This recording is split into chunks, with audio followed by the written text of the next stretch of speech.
ஏதாவது கேள்வி இருக்கா?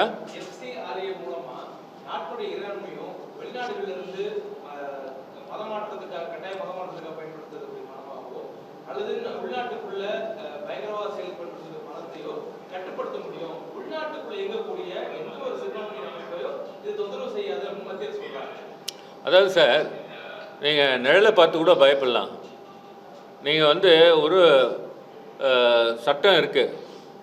நீங்கள் அந்த சட்டத்தில் அந்த பணம் எங்கே வருது, எங்கே போகுது, ஆடிட்டருடைய எங்கள் ஆடிட்டர் ஒருத்தர் கூட இருக்கார், உங்களுக்கு வேணால் எக்ஸ்பிளைன் பண்ண சொல்கிறேன். அந்த பணம் எங்கே போய் சேருதுன்றது எல்லாமே நீங்கள் கண்டுபிடிக்கலாம். நீங்கள் பயங்கரவாதத்துக்கு போகுது, மத மாற்றம் சட்டத்துக்கு கன்வர்ஷன் போகுதுன்னா அப்போ நீங்கள் இம்ப்ளிமெண்டேஷனில் உங்கள் மேலே ஃபால்ட் இருக்குல்ல.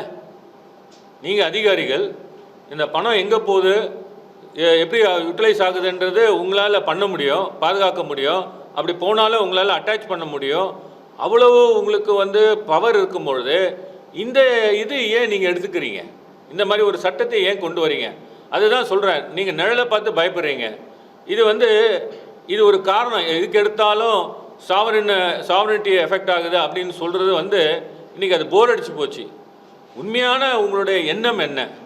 இந்த இயக்கங்கள் ஆர்கனைசேஷன்லாம் இருக்கக்கூடாது. மக்களுக்கு வந்து அதாவது அரசுக்கு தோளோடு தோளாக நின்று கொண்டு அரசு செய்ய வேண்டிய வேலைகளை வந்து இவ்வளவு வருடமாக இந்த நிறுவனங்கள் செய்து வருகின்றனர்.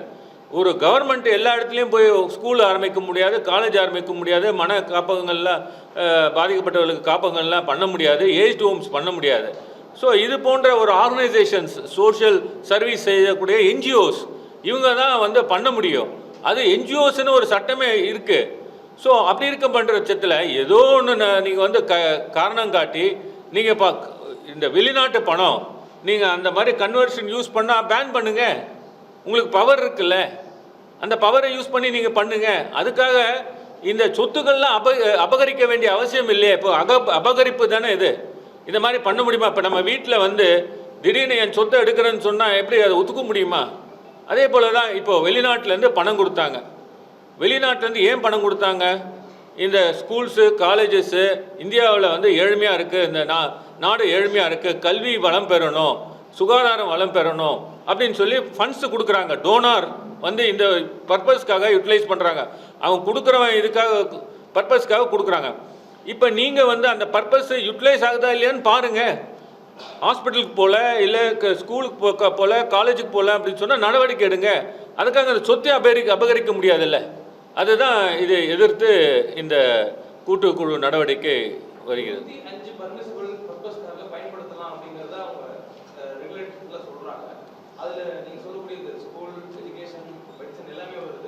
அப்படி இருக்கும்போது எந்த ஒரு கல்வி நிறுவனங்களோ இதனால் பாதிக்கப்பட போறதில்லை. அவங்க எப்பயுமே ரினியூவல் பண்ண போறாங்க. அவங்களுடைய ரெகுலாரிட்டிஸ் அவங்க கரெக்டாக ஃபாலோ பண்றதுக்கு இது ஒரு ரெகுலேட்டரியா தான் இருக்கும் போது யாரையும் அச்சுறுத்தலுக்கு இல்லை. இது மீட்னா மத்திய அரசு மீது சுமத்தக்கூடிய பழி அப்படிங்கிறதையும் மத்திய அரசு இந்த சட்டத்தின் மூலமா சொல்றாங்க. அதாவது சார் 105 வந்து என்னைக்கு போட்டாங்க? முந்தின நாள் தான் போட்டாங்க.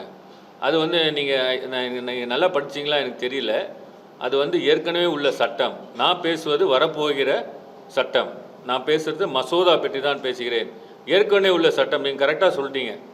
ஏற்கனவே உள்ள சட்டம் உங்களால் பண்ண முடியுதில்ல, அப்புறம் ஏன் இந்த மசோதா?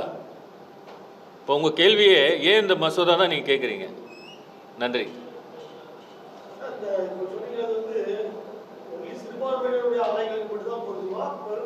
எல்லாமே சார், அவன் எல்லாமே சேரிட்டபிள் கம்ப்ளீட்டாக. அதனால தான் சொல்கிறேன் நான், ஏம் பண்ணுது சிறுபான்மையினரை ஏம் பண்ணி தான் வராங்க. ஆனால் எஃபெக்ட் ஆக போகிறது எல்லாருமே எஃபெக்ட் ஆக போகிறாங்க. பெரும்பான்மையினர் ஈவன் டெம்பிள் கூட.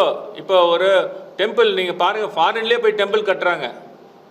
இந்தியாவிலே டெம்பிள் கட்டியிருப்பாங்க, ஒரு கான்ட்ரிபியூஷன் வாங்கி பண்ணியிருப்பாங்க. இப்போ அந்த கோவில்கள் கூட, இந்த இந்து கோவில்கள் கூட எடுப்பதற்கு வாய்ப்பு உள்ளது. இந்த சட்டத்தின் மூலமாக இந்துக்களினுடைய கோவில்கள், இந்துக்களினுடைய சொத்துக்கள் கூட பறிக்கப்படும் வாய்ப்புகள் உள்ளது. அதனால தான் நான் சொல்கிறேன், இது பெரும்பான்மையினரை வந்து எஃபெக்ட் ஆகக்கூடிய இந்த FCRA பில் இது வந்து தெளிவு இல்லாமலே கொண்டு வருகிறார்கள். இது வந்து நிச்சயமாக ஒரு சட்டமாக மாறி நீதிமன்றத்துக்கு சென்றால் அது ரத்தாகிவிடும். ஆனால் அதற்குள் ஏற்படுகின்ற அந்த கஷ்டங்கள், எவ்வளோ பேர் பாதிக்கப்பட போகிறார்கள். அதை தான் இன்று நாம் சொல்கிறோம். இப்படி வந்து ஒரு அரசியலமைப்பு சட்டத்திற்கு எதிராக மக்கள் விரோத மசோதாவை ஏன் கொண்டு வருகிறீர்கள்?